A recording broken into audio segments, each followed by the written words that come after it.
Oke, saya coba peragakan cara install dan sedikit konfigurasi sistem antrian kilas untuk antrian persidangan di pengadilan. Jadi yang paling penting untuk kita terlebih dahulu adalah user dan password root SIPP. User dan password root sistem informasi penulisan perkara di masing-masing satker. Untuk itu, untuk melakukan instalasi ada baiknya ini didampingi, diasis oleh petugas IT di masing-masing satker, karena selain untuk memberikan informasi yang diperlukan nanti pada waktu melakukan konfigurasi, juga bisa memantau prosesnya instalasi dan memastikan prosesnya aman, tidak ada informasi-informasi lain selain daripada yang diperlukan untuk instalasi, sehingga kita bisa memastikan data SIPP kita aman, tidak diakses data yang lain selain dari yang diperlukan untuk instalasi.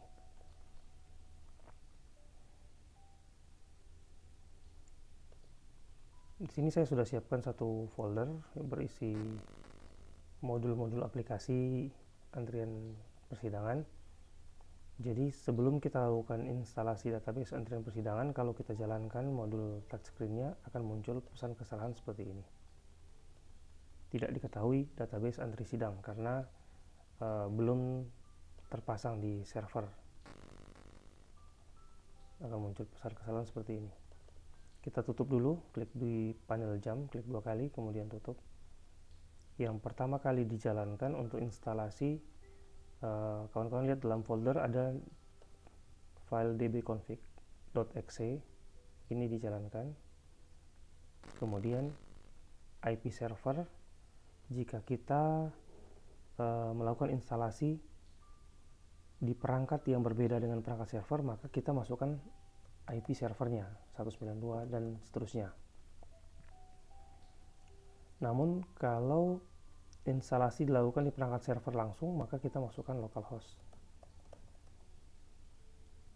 Nah, pada contoh ini instalasinya saya lakukan langsung di perangkat yang telah menyimpan database SIPP. Jadi dianggaplah sebagai server. Maka saya install, saya masukkan localhost.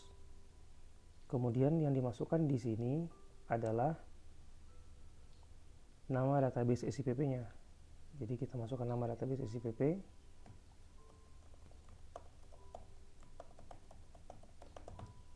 Nama database ini bisa berbeda-beda masing-masing satker ya. Jadi nanti diperhatikan, dan yang tahu nama database-nya hanyalah petugas IT di satker pengadilan yang akan install aplikasi antrian sidang ini. Maka perlu ada pendampingan oleh petugas IT di pengadilan. Kemudian password root juga berbeda mungkin masing-masing satker. Dalam contoh ini saya passwordnya bukan password tapi user SIPP dan password ya. Jadi user SIPP kita masukkan user SIPP masing-masing, rootnya. Di contoh di video ini mungkin usernya berbeda karena perangkat server saya kebetulan user rootnya berbeda. Oke, setelah kita masukkan user password, portnya tetap kita biarkan default 3306. Kemudian klik install database antrian persidangan. Nah, waktu kita install akan terbentuk database survei harian. Kemudian kita tunggu sejenak, nanti akan terbentuk database antrian sidang di server antrian. Setelah selesai, klik OK. Nah, jika konfigurasi database-nya sudah selesai seperti tadi, jadi kita sudah bisa menjalankan modul touchscreen-nya. Saya akan coba jalankan modul touchscreen-nya yang ini. Nah, di sini kebetulan langsung di load jadwal sidang dari SIPP. Jadi yang diambil dari SIPP itu hanya jadwal sidangnya, diakses dari database SIPP. Tidak ada proses edit ataupun update ataupun menghapus data di SIPP, tidak ada. hanya mengambil jadwal sidang saja, sehingga bisa dipastikan data SIPP-nya tetap terjaga dengan aman. Jadi setelah di load, jadwal sidangnya itu akan masuk ke dalam database antrian. Jadi semua proses dalam sistem antrian persidangan Ikhlas tidak ada satupun yang merubah data di SIPP, karena SIPP berjalan, sistem informasi pengurusan perkara berjalan dengan sistemnya sendiri, antrian persidangan tetap berjalan dengan sistemnya sendiri. Jadi mulai dari pencetakan, pelaporan kehadiran para pihak sampai laporan antrian persidangan itu tidak ada kaitannya dengan SIPP selain hanya membaca jadwal sidang setiap hari saja. Nah, kalau ini sudah, kawan-kawan bisa lihat di sini, ini ada tombol konfigurasi. Kita bisa atur antrian persidangan ini, kita atur seperti ini ya. Jumlah kolom misalkan kita bisa, jumlah kolom artinya jumlah tombol yang berderet. Kalau perkara yang akan disidangkan dalam satu satker itu banyak, kita bisa atur berapa jumlah kolom. Kalau kita buat misalkan hanya satu deret seperti ini, saya simpan. Kalau aplikasinya, dampaknya nanti kelihatan ketika saya restart aplikasi ya. Saya simpan, dia akan menjadi seperti ini tampilannya, hanya satu deret, jadi tiap perkara tombolnya dibuat berjejer satu deret ke bawah, satu kolom. Kalau saya buat contoh yang tadi itu 3, berarti hanya ada 3 tombol yang berjejer ke bawah. Nah, ini kebetulan yang jadwal sidang pada hari ini hanya 2 perkara, jadi kalaupun saya buat 3 tidak akan kelihatan perubahannya, hanya akan seperti tadi semula. Jarak antar tombol silakan kalian kawan-kawan perkirakan sendiri. Tinggi tombolnya mungkin bervariasi, kalau misalkan saya buat 100 boleh. Format teks nomor perkara kita bisa pilih, misalkan ya dibuat seperti ini. Kemudian agenda sidang ya mungkin saja tidak bold ya, misalkan kita buat agak kecil seperti ini tulisannya. Kemudian pencetakan langsung ke printer, kita bisa cetak. Untuk cetak langsung ke printer, kalau kita hilangkan, kita bisa dia akan tampil ke layar sebagai preview. Oke, saya kira itu mungkin. Survei kita bisa hilangkan kalau memang tidak diperlukan, survei harian. Kemudian skin kita bisa pilih di sini. Kalau skin yang saya gunakan sekarang ini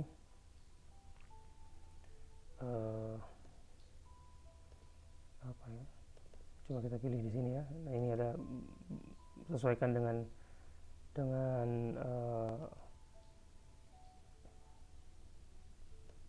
sesuai dengan selera masing-masing, kemudian klik simpan untuk menyimpan pengaturan skin. Oke, kalau sudah seperti itu kita tutup form, kemudian kita buka lagi, kita restart. Nah, seperti ini, tingginya, ukuran tinggi, huruf dan lain sebagainya akan mengikuti pengaturan yang kita tentukan tadi. Kawan-kawan lihat di sini surveinya hilang, survei harian, karena tadi saya hilangkan centangnya. Terus kemudian selain modul pencetakan ini, ada juga modul display untuk ditampilkan ke layar televisi.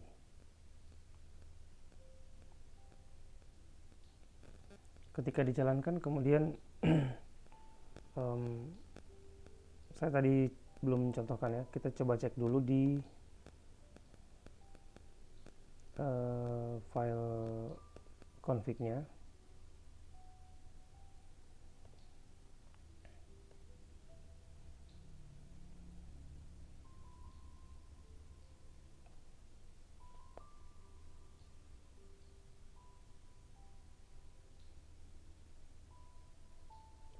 Ini mungkin nanti akan muncul aplikasi akan minta untuk lakukan koneksi, setting koneksi database SIPP.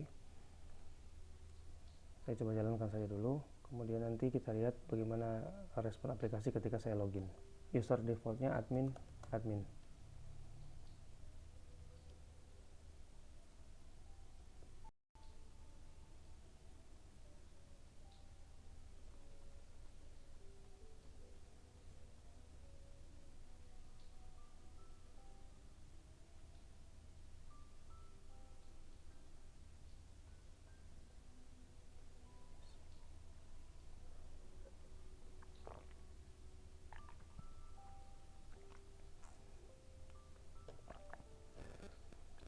Ketika koneksi gagal seperti tadi, akan muncul seperti ini tampilannya.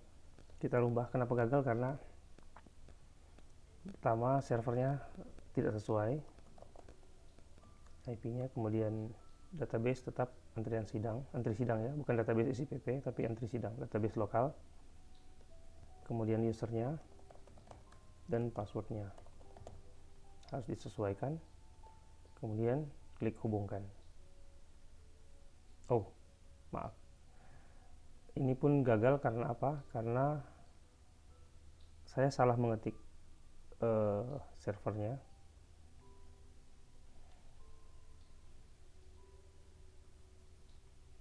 Jadi server IP adalah server IP SIPP, tapi nama database antrian sidang, antri sidang. Jadi bukan database SIPP. Ini saya kurang huruf T-nya belakang, kemudian klik hubungkan.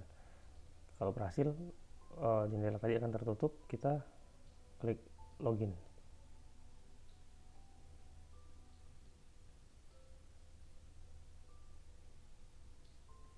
Nah, kalau tampilan Flickr seperti ini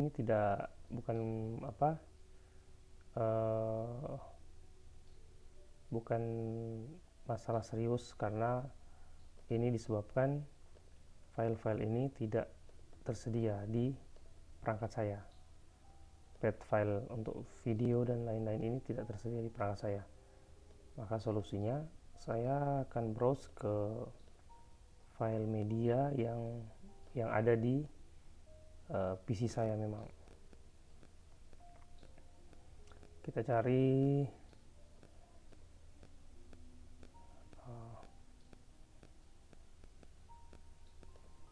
saya menyimpan file MP4 di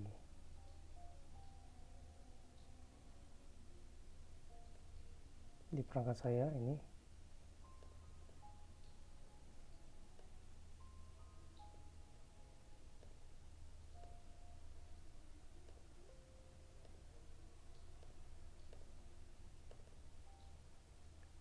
Oke, hilang bling-blingnya tadi hilang. Ini bisa kita rubah caption dan logonya. Kita bisa rubah di sini ya, di setting, kemudian klik logo.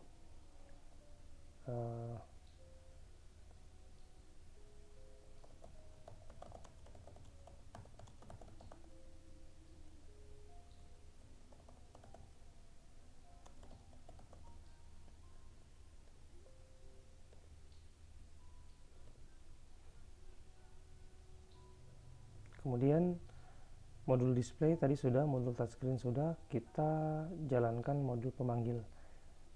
Pemanggilan antrian ini bisa dilakukan dari perangkat Android, mobile, handphone, kemudian bisa dari laptop ataupun dari PC.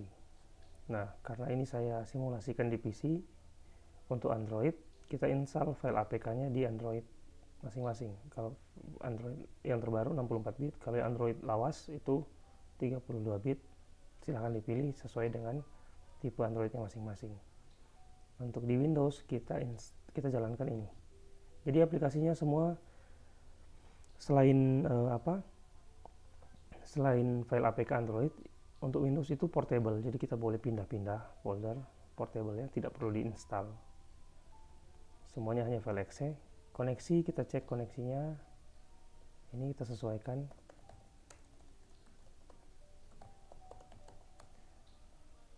Root bukan root ya.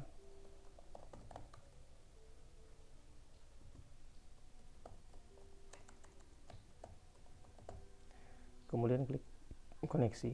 Setelah tersimpan parameternya, login usernya admin. Kemudian kita connect. Akan muncul seperti ini. Ini modul pemanggilan di PC. Nah, proses yang akan berjalan di Satker kita itu ketika ada pengunjung datang melapor kehadiran, katakanlah salah satu pengunjung di perkara nomor 58 datang salah satu pihak, kemudian klik hadir, pihak penggugatnya hadir, kemudian dia klik OK. Jika perlu cetak struk antrian, klik cetak saja. di sini, kemudian tutup. Kalau direct ke printer, dia akan keluar di printer cetakannya. Jadi tadi sudah konfirmasi hadir, maka panitera pengganti ataupun majelis hakim bisa melihat di sistem di perangkat Android maupun di PC kelihatan seperti ini, bahwa di ruang tunggu saat ini ada ada yang sedang antri, perkara nomor 58, belum ada ruang sidang, belum ditentukan ruang sidang karena belum dipanggil oleh panitera pengganti. Kemudian kelihatan majelis hakimnya dan panitera penggantinya. Nah, kalau kita klik di logo logo pengeras suara ini, kita akan lihat di sini sudah ada yang hadir dan yang tergugat belum hadir. Jadi kita mungkin persidangan belum bisa dimulai. Tapi ketika salah satu pihak datang lengkap seperti ini, maka tampilan pada aplikasi akan terlihat hadir. Nah, panitera pengganti bisa, ketika sudah ada instruksi dari majelis hakim untuk bisa dilakukan persidangan, bisa memilih ruang sidang, kemudian lakukan pemanggilan, klik panggil.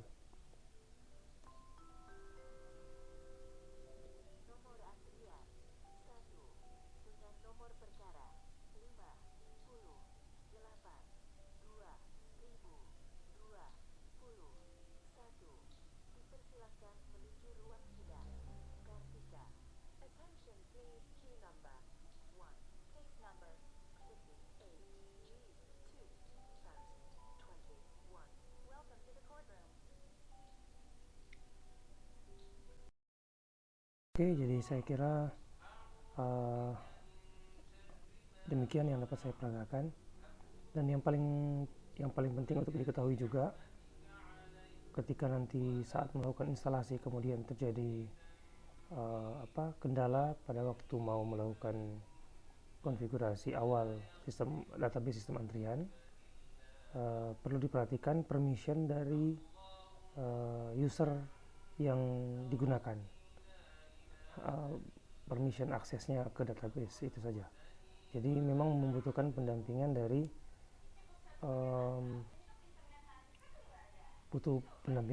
petugas IT di masing-masing satker. Oke, sekian, terima kasih.